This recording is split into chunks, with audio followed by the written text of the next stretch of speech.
Monday morning greetings and salutations to you, my edible marzipan daylight savings time survivors. I am so proud of you. Coffee cheers to you. It is I, Hallie, with this week's weekly reading book review, March 2025. Episode 2. I have so many things to talk to you about, so we're going to dive right in. The only thing I'll tell you is Crambox Happy Mail has been shipped. I will be sending you all a little message today with a link to the video when we created that, in case you've forgotten. It felt very March appropriate, and I'm so happy to share that with you. So next week, FYI, I will not be here, so stay tuned for those adventures. I'm so excited. So coffee cheers. Let's talk about books and stories in other forms. So I only finished 2 books this week. The very first one, How to Steal a Galaxy, Beth Revis. Holy cow, guys. Instagram bleeps me out if I say the CRAP word. Anyway, this was so good. So good. This is number 2 in her space revenge trilogy. Maybe not revenge. Angst. No, there's a word she uses and I forget. But anyway, so good. So good. So I reread the first one when I went to Atlanta last weekend via audio. Is why I shook my little ear there. And this is the second one. They're super tiny, super great. They're like 4 hours in an audiobook. The narration is fantastic. This one was almost like a bottle episode, and it was just great. It was great. You should read it. How to Steal a Galaxy, Beth Revis. The next one comes out next month. So ready. Already on pre-order. Can't wait. And Malaprops has autographed copies if you want to give them a call or order it on their website. Cool? Okay. The only other one I finished yesterday. This is The Ghosts of Bitterfly Bay by Mary Averling. This is middle grade. Super spooky. I did not read Goosebumps as a child. I didn't think I was ready. I am ready for this. I can handle it. But as a child, I probably couldn't have. So there's a child ghost and her little brother and her bestie ghost friend, and they always haunt this cabin, but there's something she's not talking about, and things happen, and one of her imaginations, like her worst fear that she tells her little brother, scary story, kind of starts coming to life, and all the things. So adventures, lots of twists and turns, lots of spooky, very atmospheric, and there's that. So for your brave littles, or for you, if you're brave, highly recommend The Ghosts of Bitterfly Bay, Mary Averling. This just came out, I don't know, this month, last month. It's recent, and I love it. So pretty. Gorgeous, gorgeous, gorgeous. Okay, that's all I read. I did, as you saw in my last post, which I meant to post since then. I told you I probably wouldn't have time this week, and I didn't. But I got a lot of DVDs from the library, and so I'm going to tell you briefly about the movies I actually watched while I was doing things. I watched for the first time this Marilyn Monroe, Jack Lemmon, Tony Curtis film, Some Like It Hot, from the 1950s. So good. I avoided it just because reasons, but I love the podcast What Went Wrong, your favorite podcast, full stop, that happens to be about movies. And they reviewed what went wrong and what went right in the making of Some Like It Hot with Marilyn Monroe. Poor lady. Gosh. Anyway, this was hilarious.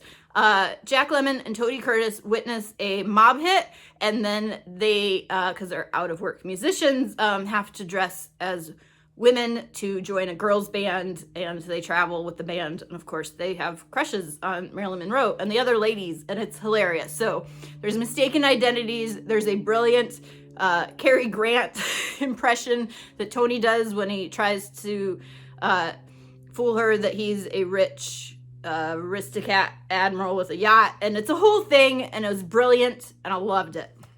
Might have to add that to my own DVD collection.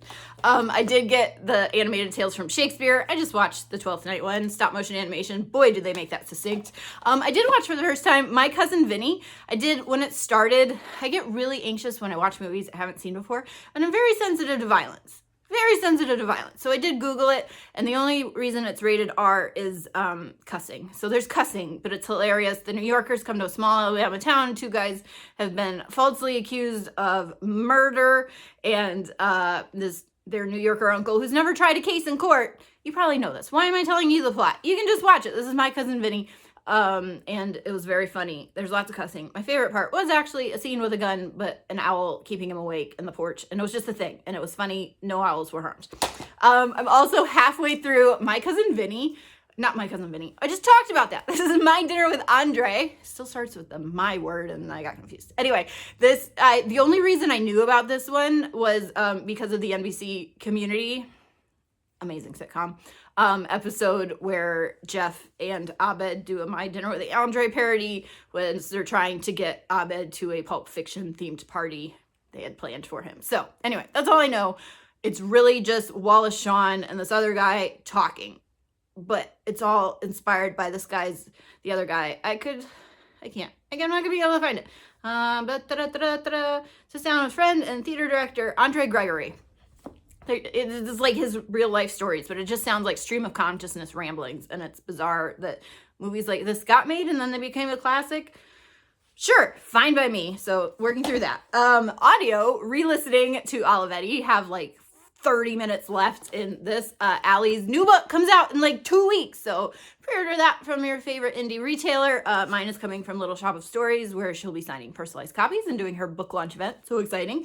And I'm currently reading The Blanket Cats. Yeah, it's Japanese fiction with cats on the cover. I can't hide who I am. So this is by kiyoshi shigematsu, and it's intense. I do not know the suicide rate in Japan, but apparently they think about it a lot. So each little story, like, it's a pet store that rents cats, so you can only keep them for 3 days, 2 nights, and you have to take them back. And like, so you're getting these different cats, and they're called the blanket cats because they always go to their blanket at night, so it doesn't matter who they're living with or who's borrowed them. They'll get back in their crate at night because their blanket's in there and not allowed to wash the blanket, etc. Anyway, so it's weird. Yeah, like, I don't, no spoilers. It's readable, just suicide trigger warnings. Okay? Happy ending so far, but it crosses their minds. And I'm also currently reading Putting It Together. This is how Stephen Sondheim and I created Sunday in the Park with George by James Lapine. I'm reading it for reasons to get back into mindset of things I'm working on. And then my to be read, as I mentioned, I'm going on an adventure next week, and my packing pile has changed and shifted. See, I'm using 2 hands over the months because I plan ahead the reading list, and so I reevaluated it this morning, as Hallie does when she's distracted, and pulled out 4 that I might read before I go that were in the stack. We'll see. The Land of Forgotten Girls, Erin and Trotta Kelly, middle grade. Haven't read it yet. I should. She's a genius. Love her work. She just makes it look so effortless. I know she works so hard, but golly, she's good at what she does.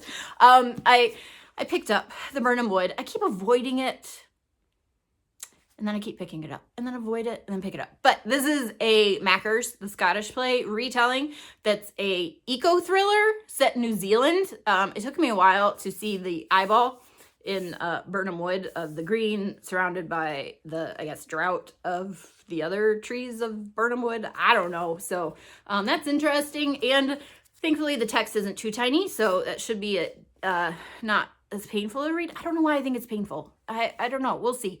Mackers, I have a really hard time following the politics, so maybe if it's, New Zealand trees, I'll be able to follow the plot better. I just can't keep all those political titles straight. You guys know me. And then I got this one. This is Murder at the Museum, a Montgomery Bonbon thriller by, oh boy, I should have practiced this, Alistair Beckett King, and illustrated by Claire Powell, who I'm pretty sure did The Swifts. It looks like her art. This is out now from Candlewick Press. It looks amazing. Illustrated, middle grade, heisty, and it's a series. So the publisher sent me both books, and I'm so excited. This looks great, right? So good. Okay. Also, just it keeps getting pushed down my TBR pile. Polly Horvath's new one, The Library Girl. Polly Horvath, another literary treasure of my heart, and I guess that's what I pulled. So, wish me luck on reading and watching and finishing all of the things before next week's road trip. So excited! Can you tell? I'm excited. So, I'm gonna abate that excitement with more caffeine because that's what I need, and I get to finish a logo project today. So, I've been working on it for weeks, and I just keep making too many versions. So, hopefully we'll wrap that up today. Let me know, as ever, what stories you're reading, loving, watching, listening to, enjoying.